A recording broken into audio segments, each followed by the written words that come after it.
Hello everyone, यहाँ पे हम एक और न्यूमेरिकल सॉल्व करने जा रहे हैं जो कि आपका बेस्ड है कोलिजन ऑफ इलास्टिक बॉडीज़। ठीक है, तो ये आप यहाँ पे लिखा हुआ देख सकते हैं, a ball is dropped from 100 centimetre. ठीक है, ये बॉल है, मान लीजिए इस बॉल को यहाँ आप 100 सेंटीमीटर से इसको ड्रॉप कर रहे हैं। ठीक है, डिस्टेंस दे रखा है आपको 100 सेंटीमीटर, ये मान लेते हैं कैपिटल एच दे रखा है। फ्रॉम विच इट रिबाउंड्स, यहाँ से आने के बाद फिर ये दोबारा से ऊपर की तरफ मूव करती है। ठीक है, और ये डिस्टेंस कवर करती है इस बार 81 सेंटीमीटर। तो आपको कोफिशिएंट ऑफ रेस्टिट्यूशन पूछा है और expected height of second rebound. Second rebound मतलब ये पहला रिबाउंड हो गया, फिर इसके बाद फिर ये दोबारा नीचे की तरफ आएगी, है ना, यहाँ से फिर दोबारा नीचे की तरफ आएगी, नीचे की तरफ आने के बाद फिर ये दोबारा से ऊपर की तरफ इस तरह से जाएगी, मतलब उसी जगह पे जाएगी। मैंने अलग अलग लोकेशन शो कर रखा है, एक फर्स्ट सेकंड, ये है ना, ये मतलब फर्स्ट बार आया फिर रिबाउंड हुआ, ये फिर क्या होगा, वो सेकंड बार आएगा। मतलब ऐसा है कि पहली बार आएगा, ठीक है, उसके बाद जाएगा तो कम डिस्टेंस कवर करेगा, फिर आएगा तो फिर कम डिस्टेंस कवर करेगा।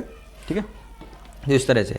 तो फर्स्ट केस में यदि हम यहाँ पे माने तो ये बेसिकली क्या हो जाएगा, u1 इनिशियल वेलोसिटी और ये 0 होगी, यहाँ पे रेस्ट से छोड़ा जाएगा, और ये आपका v1 इसकी फाइनल वेलोसिटी, फिर ये u2 हो जाएगा, ये आपका v2 हो जाएगा, ये u3 हो जाएगा और ये v3 हो जाएगा।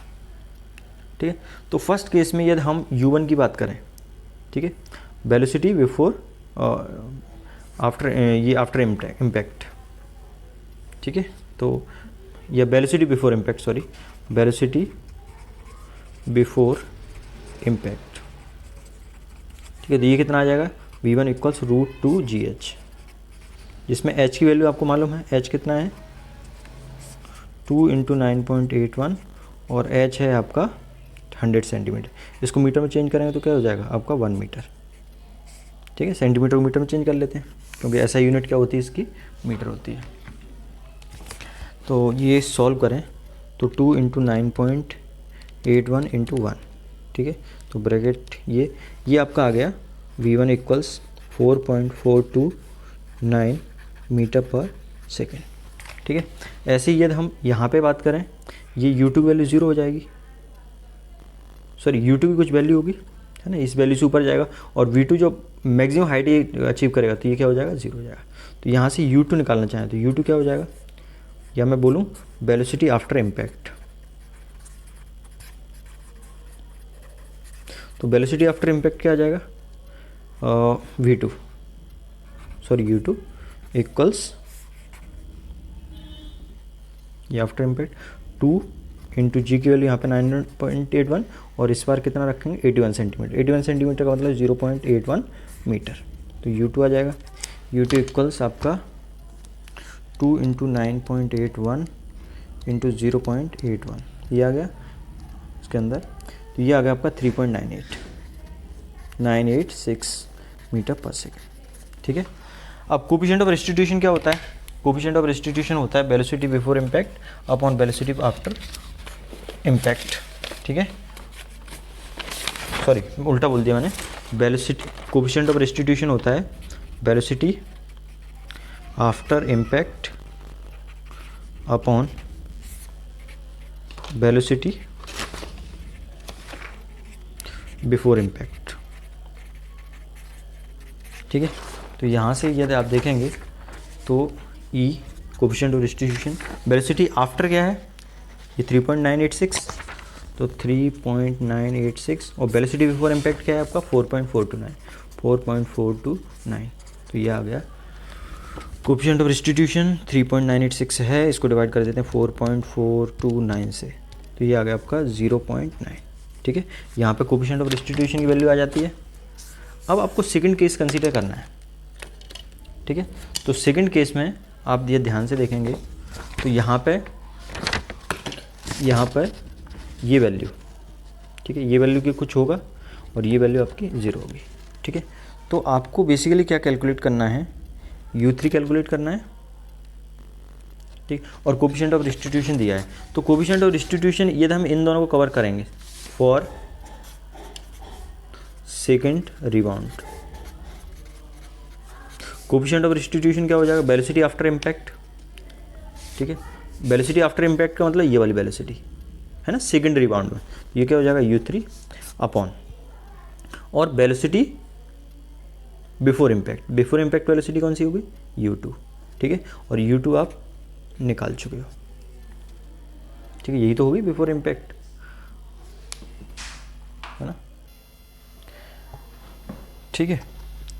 इसके बाद हम कोफिशिएंट ऑफ डिस्ट्रीब्यूशन आ गया, ये सेम रहेगा चाहे आपके कितने भी रिबाउंड हो, इसमें इसकी वैल्यू सेम रहेगी, तो 0.9 u3 अपॉन u2 की वैल्यू हमने अभी निकाला था, u2 की वैल्यू कितनी आई है, u2 आया 3.986, तो u3 इक्वल्स हो जाएगा 0.9 मल्टीप्लाइड बाई 3.986, ठीक है, तो 0.9 इंटू 3.986, तो ये आ गया आपका u3 इक्वल्स 3.5877 मीटर पर सेकेंड,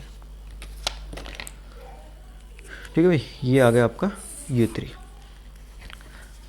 अब u3 तो आ गया, लेकिन u3 क्या होगा, u3 आपके इसके भी इक्वल होगा, u3 किसके इक्वल होगा, √2g, इसको स्मॉल h1 नाम दे देते हैं, कितना डिस्टेंस कवर करेगा, ठीक है, तो यहाँ से u3 3.5877 equals 2 into 9.81 into h1, ठीक है, इनका स्क्वायर कर देते हैं, तो ये 3 पॉइंट इसका स्क्वायर आ गया, आप सॉरी इसका स्क्वायर कर देते हैं, तो इसका स्क्वायर आएगा 12.87 इक्वल्स, ठीक है, 2 इंटू 9.81 इंटू h1, तो h1 इक्वल्स हो जाएगा 12.87 अपॉन 2 इंटू 9.81, ठीक है, डिवाइडेड बाई 2 डिवाइडेड बाई 9.81, तो ये आ गया आपका h1 इक्वल्स आएगा 0.65, ये मीटर में आया है, इसको सेंटीमीटर में चेंज करेंगे तो आ जाएगा आपका h इक्वल 65 सेंटीमीटर,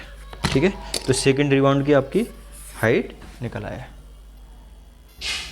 एक और इसमें बहुत आसान सा क्वेश्चन है, a ball is drop from a height of 16 metre on a horizontal floor, ठीक है, तो यहाँ से ये ड्रॉप किया जा रहा है और ये डिस्टेंस आपको दे रखी है, मान लो कैपिटल H 16 मीटर, ठीक है, फिर इसके बाद ये दोबारा से रिबाउंड होता है ना, रिबाउंड वापस जाती है, तो वापस कितना डिस्टेंस कवर करती है, वापस डिस्टेंस कवर करती है 9 मीटर, तो कोफिशिएंट ऑफ डिस्ट्रीब्यूशन पूछा, ये तो बहुत आसान है, तो यहाँ पे इसको u1 नाम दे देते हैं, ये वेलोसिटी क्या हो जाए 0, ये v1 फाइनल वेलोसिटी 0, सॉरी ये 0 नहीं होगी, ये कैलकुलेट करना पड़ेगा, ऐसे ये u2 और ये v2, ठीक है, तो v2 ऑब्वियसली 0 हो जाएगी मैक्सिमम पॉइंट ऑफ वेलोसिटी, तो हम v1 निकालते हैं, ठीक है, वेलोसिटी बिफोर इम्पैक्ट,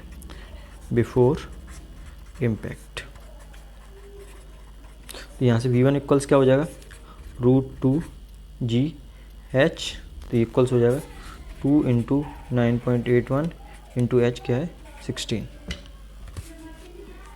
तो 2 इंटू 9.81 इंटू 16, तो रूट ऑफ आंसर, तो ये आ गया आपका v1 17.71 मीटर पर सेकेंड,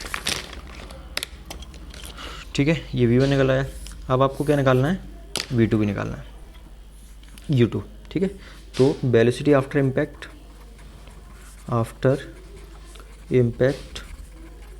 ये कितना आ जाएगा u2, ये भी √2gh होगा, इसको स्मॉल h में नाम दे देते हैं, तो √2gh, तो u2 इक्वल्स 2 इंटू 9.81 और ये h की वैल्यू कितनी है 9, ठीक है, तो 2 इंटू 9.81 इंटू 9, तो ये आ गया, इसको आंसर करो, तो ये आ गया आपका u2